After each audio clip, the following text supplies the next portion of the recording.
Edhe me që jemi këtu, muzeu i qytetit, po e vetëm muzeu, po e gjithë hapësira që do ndërlidhet me qendrën do shkojnë në një rikonceptim të plot, sheshim brapa bashkisë, i cili është sot për sot një shëntirë urbane.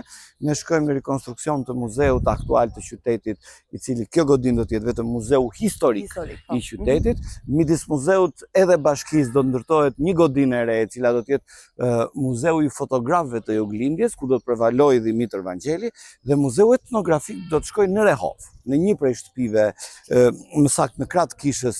Muzeu aktual i fshatit Rehov do të jetë muzeu etnografik i qytetit, dhe shumë shpejt, me shpresë të madhe, muzeun e sazeve dhe të rakisë dhe verës në Leskovik. Pra do kemi 2 muze në Leskovik, atë të sazeve ku padyshim do të prevalojë familja e Afisë Leskovikut, dhe muzeu i verës edhe i rakisë atje, për të marrë një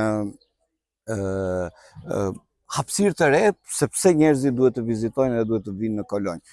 Dua ta theksoj këtë, që është gjykatësia e Ministrit të Kulturës dhe Turizmit Blendi Gonxha, që ka hapur një thirrje për gjitha bashkitë mbi muzet. Ne po punojmë për këtë gjë. Kemi bashkëndar peshën me qeverinë, pra edhe bashkia me ato kapacitete që ka, do të futet në investim.